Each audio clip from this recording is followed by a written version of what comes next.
Welcome to Let's Talk Color. I'm Amy Woolf, Principal Designer at Amy Woolf Color and Design. And I'm Amy Krane, Founding Designer at Amy Krane Color. We're both professional color experts who specialize in architectural color. We met while training, and years later, the conversation is still going strong. We both live our lives immersed in color and design. We often agree, but sometimes we don't, because color is personal. Color truths, however, are universal. In each episode, we'll unravel the mystery of choosing color for your home or business, both inside and out.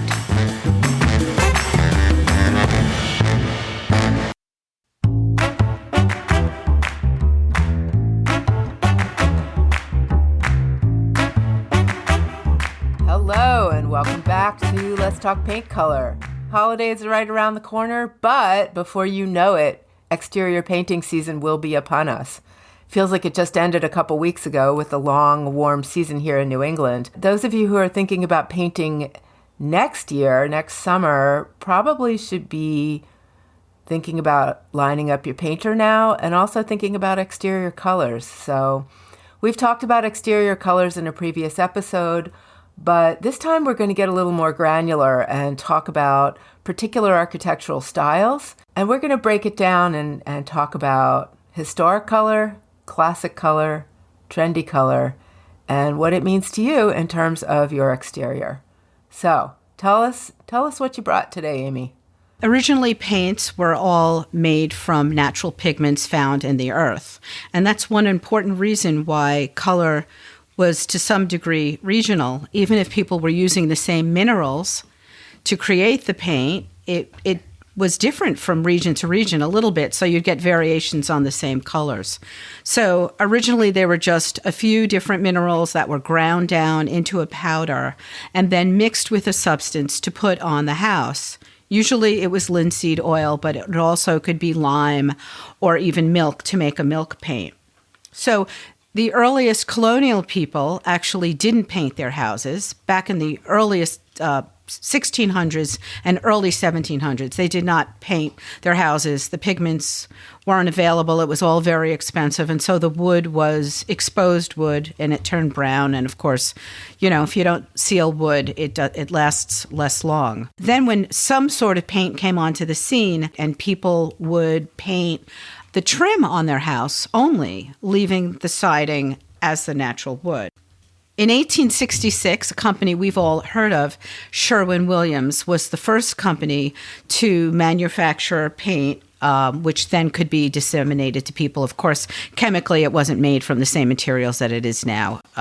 Synthetics came onto the scene later than that. So the tints came from about 8 core colors sourced from iron oxide or copper. The copper would give you the blues and the greens, like verdigris green. I know I have a guest bedroom that's a Faro and Ball color called arsenic, which is a verdigris green. It's quite a bright color. But you got colors like brown and burnt orange, red, tan, and like a chrome yellow. And then in 1724, a color called Prussian blue came on the scene. And in fact, George Washington painted an interior room in his house that blue, and it is very bright blue. And speaking of very bright colors, we should get it out of our head that colors of yore were muted, what we consider tasteful now, because they weren't. They were very, very bright. I took my dog to a vet near you, and I had to wait for the dog, and I said, what can I do around here? And you said, go to the historic Deerfield and take a look at those houses. And I was so pleasantly surprised. It was an amazing experience. Why don't you tell everybody what the houses look like in historic Deerfield? Yeah, they're beautiful. And most of them fall into that kind of historic, muted, what we've sort of come to think of as historic colors. There is one house on the main street called the Wells Thorne House that sort of dispels the myth that all historic colors were muted. And the Wells Thorne House was painted basically a robin's egg blue. I think that's Prussian blue. Okay, that would make sense. But that paint was put up in 1803. I remember the first time I saw it and I felt like, oh my God, somebody came into historic Deerfield and did something radical. And how did that get approved? But it turns out that that color was original to 1803. That's over 200 years ago. I mean, it's wild. It was put on the house by an attorney, a young attorney who'd moved to Deerfield, and he wanted to bring attention to his practice and to his offices. And so it was, I don't know, I like to think of it as an early form of branding story.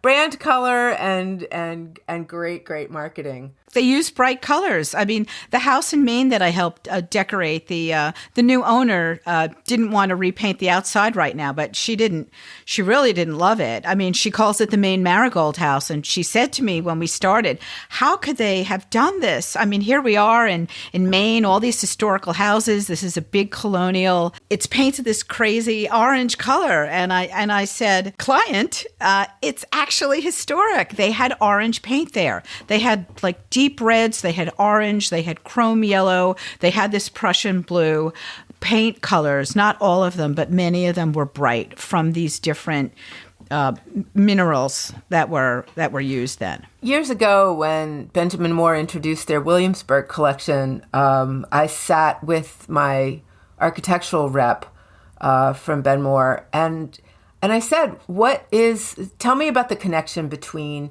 the Williamsburg colors and the historic color collection, the HCs. You know, the HCs have been around forever. I mean, as long as I've been involved in paint, and probably longer. And I think that's kind of the palette that we've internalized as being historic. They're very muted, they're restrained, you know, lots of grayed down kinds of earthy colors. And what my rep said to me, which I thought was interesting, was that those are sort of the colors after they've faded. Those are the colors years after the paints have been put on the house.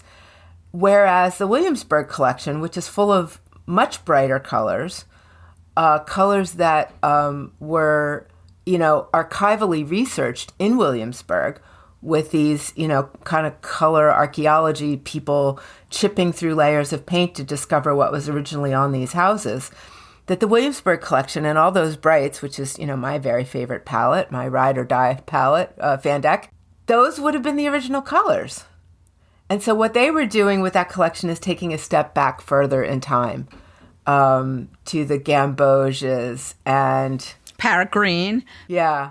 Mayo teal. These are bright colors. I love Mayo teal. Oh my Me God, too. I love Mayo teal. Good door color. I was going to say I just put it on doors. I haven't been bold enough to put it onto a whole house yet. But, you know, if you're out there and you want a Mayo teal house, come at it. I'm ready. Well, yeah, I think, Amy, you made a really great distinction in the beginning, which I want our listeners to understand. That, you know, in our minds, there are the historically correct colors, what really was. There are the classic colors, which is what we've grown to believe was.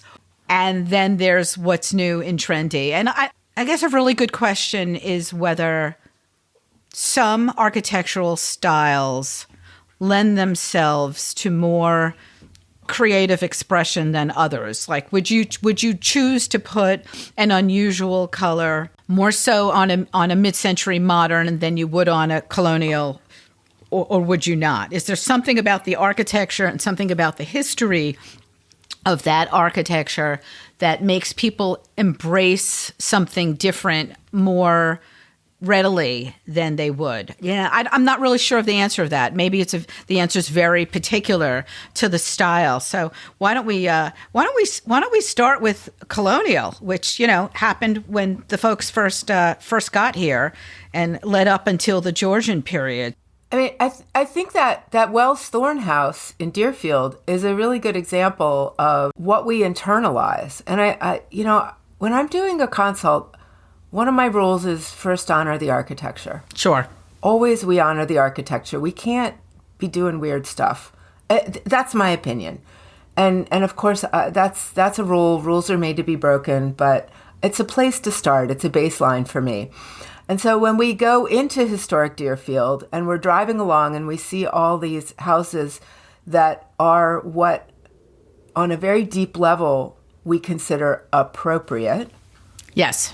which are traditionally accepted color palettes. And then we come across the Wells Thorne House, which is robin's egg blue, which intellectually we can say we know is correct, but it still jolts us. It still feels weird and makes us go, and kind of grinds the gears. So I think when I'm doing color, yes, we can break rules or bend rules, but I think we have to start with color that on a deep level feels right, so that we don't do that jolt thing. I don't know. I don't want to create color palettes on houses that jolt people. Agreed. You know what? We shouldn't, again, living in New England or northern Atlantic states where I am, I don't think we should neglect mentioning the Shakers also. And I bring that up because somewhat near me in Pittsfield, Mass, is Hancock Shaker Village. And it's so fabulous. You have to go there because the simplicity of the Shaker architecture is so, so wonderful. And you could walk around this complex, the round barn, communal buildings where they lived, and then individual buildings where they worked, the Cooper's house and the blacksmith's house and all of that. And again, the lines are so simple and clean and unornamented. And everything from the furniture and their implements to the buildings themselves are so beautiful in my mind's eye. But what's really shocking, I take a picture every time I drive by. Here are the Shaker colors, the exterior Shaker colors, and this is researched and historical. It's a deep red, like a barn red. It's a slate gray blue. It is a bright chromy yellow. And my favorite, what they called salmon, it's a yellowy pink, and it is really yellowy pink on this big, big house. It's fantastic. So again, I know whole Shaker thing started in the 1740s, I think, in England. I'm not sure when they got here, but I mean, whether it was the 1700s or the early 1800s, again, we're going back to about colonial times and a little bit later. And there they were painting buildings, some really bright colors. So again, just reinforcing what you said, Amy, just because it's old doesn't mean it's muted, doesn't mean it's grayed down, doesn't mean it's brown, doesn't mean it's taupe and earth colors. There was a wide range of colors used then. And I would say conversely, just because it's historically correct doesn't mean it's necessarily something we have to adhere to, or something that's necessarily going to fit into a neighborhood in a comfortable way. Right. I mean, can you imagine any HOA today approving that Hancock Shaker Village color palette for a planned community? I don't think so. Anyway. No. What's important to think about is, how do we walk that line in between those two extremes, Stuff that's super, super muted and stuff that's robin's egg or chrome yellow or verdigris. And find a palette that feels right, feels appropriate, is just enough but not too much. I always talk about, getting to the edge and then taking a micro step back. So the question is, where is that edge? I mean, I think another really amazing example of that kind of stuff, I think of Litchfield, Connecticut, where when you drive the green or walk the green in Litchfield, every single house is white. It's just white. And somehow to think of robin's egg blue or any of the colors that you see in Deerfield, I guess those houses are from a slightly later era. But there were a few styles that white was part of it. I just want to mention one thing before we go into styles. A conversation I have often with clients now, dependent on their style of house. I wouldn't say this to a raised ranch or necessarily some other style houses, but I do say to people, I say this for interiors as well. Do you want to call out the trim and give it a contrasting color, or do you want the trim to match the house, which is both historical and modern? Because if we go back to Georgian houses, 1700 to 1780-ish, they were using white and off-white sandy colors as a trim, a contrasting trim. But in the next period, the federal period of 1780 to 1840, only the doors and shutters contrasted. The trim matched. So we're going all the way back to 1780 to 1840, and there's your historical reference for what is trending now, which is matching the trim color to the body color. I personally love it on some styles of houses. I love it on colonials. I think it's great, and some others as well. It's very serene, and you get your little Amy, what's the word we're using that's not pop? Punch. You get your little punch. Or lift. I like to say lift. It gives you a lift. You get your little punch of color from the door color.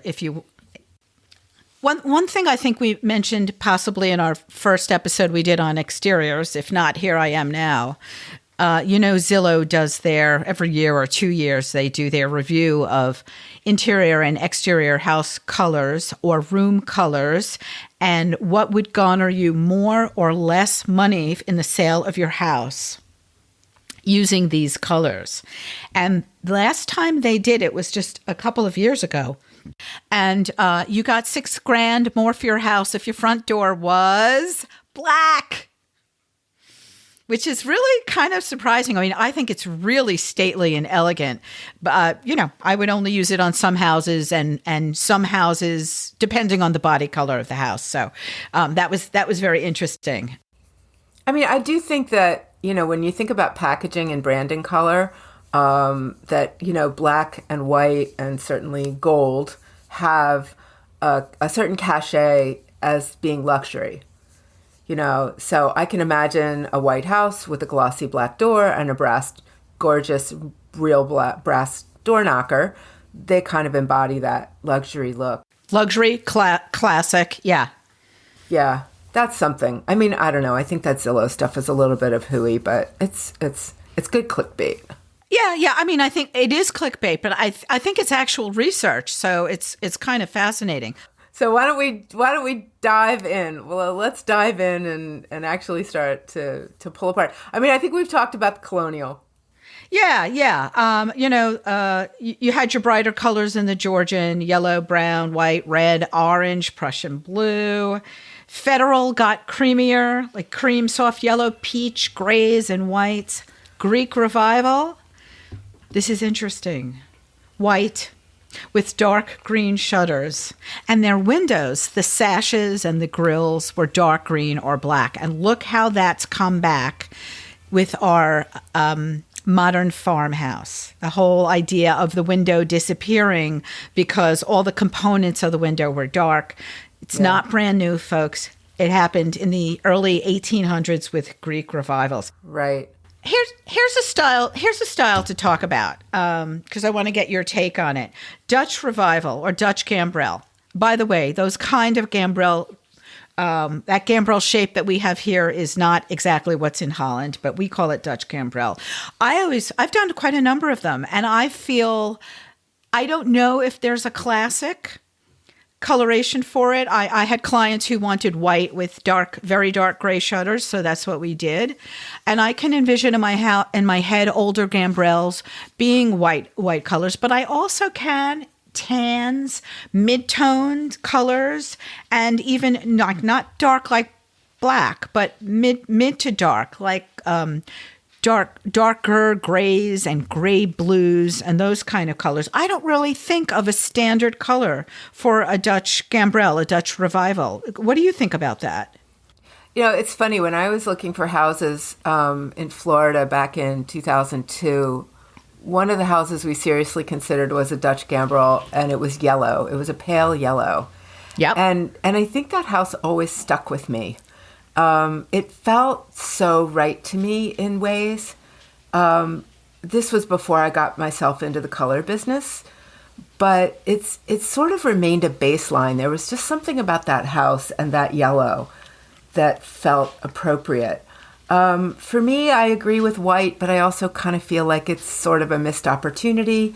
There's something charming to me about a gambrel roof, and something kind of cottagey and charming. Yes. That to me, it wants a color. Yeah. It doesn't just want to be white. I agree with you. I think that there are some Dutch gambrel houses that have not a direct ripoff of arts and crafts, but it's got a little bit of a cottagey feel to it. And that, for me, it lends itself to color as well. I mean, not that the house I did white with gray wasn't really handsome. It was handsome. But I agree with you. It's a missed opportunity. So for me, I think not white. I did have some clients come to me with a Dutch gambrel, and they wanted to do dark. They were really after the dark gray kind of modern look, and we went through a whole series of possibilities, and they happily landed on a soft gray, which I thought was really pretty. So I kind of feel like in the vein of yellow, pale yellow, pale gray. I think to me a Dutch gambrel wants to be a paler color. I think one of the tricks with these houses is that you have to deal with the roof, because there's usually so much roof that's visible. And I think that is probably the biggest reason for me why I wouldn't do white, because you're dealing with so much roof that I want to create a little more balance and a little more interest in the house itself. And I also think that the roof lines are what make the house special and attractive. Yes. And so we want to call them out. And so for me, a color with a little bit of a white trim to call out the lines of the house are really what bring out its special style. And I just got pictures of it recently, and it's really beautiful. I'm really happy about it. So anyway, they did good. I think light is nice, but I would go to mid-tone as well. I think mid-tone can, hold up nicely to a medium gray or light gray roof. Amy, I agree with you. We will and have already started talking about this many-year trend now of dark houses. I don't see it on a Dutch gambrel. Totally agree. I think the dark with the prominent roof, it's just feels overbearing to me. Yeah. So craftsmen or arts and crafts, it's so lovely. Those houses are really about earth tones to me. So tan, greens, rust, brown, taupe. It's synonymous to me. I mean, they have lovely shapes. Their trim is very important. That is definitely a style of house I would have a different trim color on. Might even be a style of house that has an accent color as well besides the body color. But I think of them all being mid-tone, not super dark, not white, not off-white, but all of them staying together in that sort of mid-tone range. I love them. I love craftsmen and arts and crafts houses. I mean, I think that era, both for interiors and exteriors, for the decorative arts, whether it's fabric or wallpaper, stained glass, any of that was so connected to nature. There's so many flora and fauna patterns that were inherent to that design era that I think it just carries through to the color palette, that it's a very nature-driven color palette. So I think that's where that comes from. For sure. And I would put bungalow and cottage styles. They're not the same style houses as craftsmen's and arts and crafts, but I would include that also in your sort of organic colors from nature, that kind of thing. And, also the prairie style, we think of Frank Lloyd Wright, 1900 to 1915 or 1920, very horizontal house, often lots of brick, but again, in those earth tones. Yep. I think brick, wood, slate, natural wools on the interiors, not a lot of embellishment color-wise. Right, right. And then Tudor. We were just talking about Tudor offline before we started. In my mind, this is not a place to be adventurous. This is just me. I mean, there's a range of classic kind of not stark white, but off-white, tan, bone, creamy, but not yellow creamy. So maybe I shouldn't say creamy for the stucco, for the body of it. And then the wooden trim would be dark, classic is dark brown, maybe a browny black. For me, would not put navy blue on that trim. Don't think I'd put forest green on that trim. Maybe a green black, so dark you can't tell which it is. It's such a definitive style of house. I would stay classic and historical with that. How about you? So I think the whole thing starts for me with the stucco itself, which originally would not have been painted. It might have been tinted, in the stucco. Pigment actually added to the stucco. But for the most part, I think those looks in their most original state derived from the natural material. Just as a stucco Mediterranean or a stucco Pueblo, Spanish Pueblo. Yeah, I was Pueblo. Yeah, I was going to say like New Mexico style, but you're right. It's Pueblo. So to me, that color palette begins and probably should end with the natural tones that are derived from the stucco itself. So I agree. I think getting creative with these kinds of houses, whether it's Tudor or Spanish Med, I just wouldn't go there. You can push the envelope a tiny bit, but not too much. It starts to feel wrong if it doesn't work well with the natural material of the stucco. So I agree with you. Really deep, dark earth tones. I think I would stay all warm. I don't think I would ever go cool. I wouldn't go a cool black. I'd stick with a warm brown black, for a Tudor. Maybe, let's go with something brighter on the door, but, and same with the Spanish Mediterranean house. Amy, I can picture myself being on some kind of boat going down the Intercoastal in Florida, east side, and with all of these Spanish Revival Mediterraneans.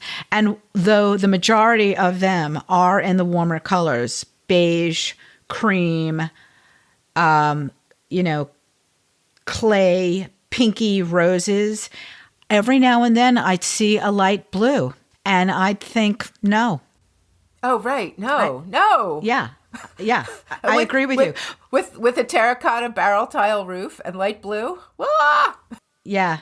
No, I agree with you. But, but sometimes when you say maybe you can veer a little bit, I agree with you because I've seen golds, which look fine. Yes. And even roses. Yes. Some kind of dusty pink that look fine too. It's all in that family. And it's all about restraint. It's about, finding the edge. But again, rose and gold are both still derived from the natural material. They're just pushing the envelope a little bit. Blue is from another planet, in my opinion. Let's talk about mid-century modern. And whether that's one area that trendy has taken over. And so we now see different colorations of it because I think when they started, they were somewhat monochromatic. They were neutral. Maybe it would have a little bit of vertical wood siding mixed materials on the outside that might have included wood or even some stone. And so I think when they started, they were tans and grays and maybe earthy greens and stuff like that. I think people do all different things with mid-century modern now, including black. I have seen a lot of people go for the black and the dark gray on them. And if it has contrasting materials like, a mid-tone wood stained siding around the vestibule or, they're very asymmetrical houses. So I've seen a lot of mix of materials on them. But this is a style of house where people have embraced dark. And for the most part, I like it. I think they look really cool. As on colonials as well. That's one of my favorite styles of houses. I should go back to say when people decided going black and navy and dark green and olive green and gray. They did it on colonials, and I really like it. But I like it on the mid-mods also.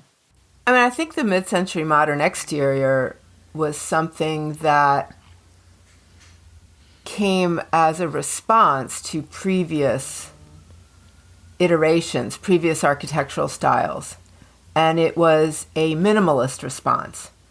And so in terms of exterior color palettes, it follows that they began as minimalist.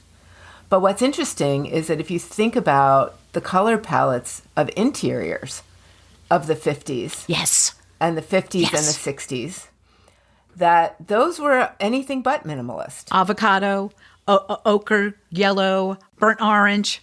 Yeah. I mean, they came later. But in the 50s, it was, we had pink kitchens and turquoise kitchens.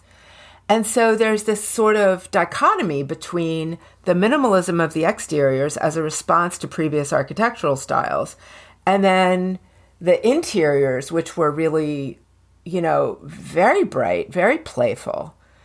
And I think maybe as we have kind of rediscovered and embraced mid-mod, I think maybe those have been conflated. It's almost like the interior and the exterior palettes have been conflated as we deal with mid-mod today. So now, instead of these sort of minimalist, nature-based exteriors for mid-century modern houses, we do see people using brighter colors that may have more to do with the interior palettes of the 50s, the 60s, the 70s. I don't know, because sometimes we see these mid-century modern houses that are kind of wild and crazy colors, which isn't where they started, but it's where they are now. Yeah. I mean, I think that there are all different kinds of mid-century modern homes, of course, but for style mongers who really want to get their hands on one, for your really designy kind of people, I think it's very common to find not necessarily bright and colorful, but darker colors on the outside, and then go inside, and what are you going to find? White. It's white. Yeah. It's that whole sort of modern, right. modern, elevated, in quotes, style of white with colorful furnishings and stuff like that. Maybe an accent wall here and there to give you that punch of color, but it's, black outside, black with wood outside, and white interiors with color in your furnishings. So that certainly has evolved over the years, because I think those the handful of the mid-century modern homes in California and other places that were done by created by architects that became famous and well known, like Eichler. Yeah, they're very sought after. Therefore, the houses are super expensive. Then you get into, an interior designer helped design it. And, it becomes, the vernacular has almost become, for those kind of, that level of mid-century modern houses, it's the white inside interior's gone hand in hand, I think, with it. And contemporary and modern houses, again, really have embraced dark outside. I think that's a big thing. Black and gray. Yeah, gray will not go away.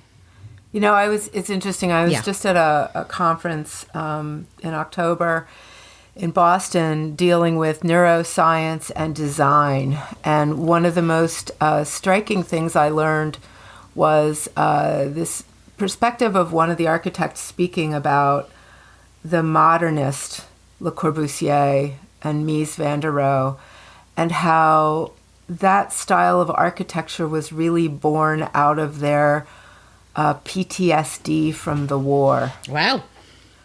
And it was really an eye-opener for me, that when you look at like some of the Le Corbusier architecture, you don't know where the front door is. It looks like a bunker, and that really was coming out of a need for safety and protection, and that very minimalist, unembellished kind of exterior presentation, which has really flowed right through to today's modern architecture, comes out of trauma.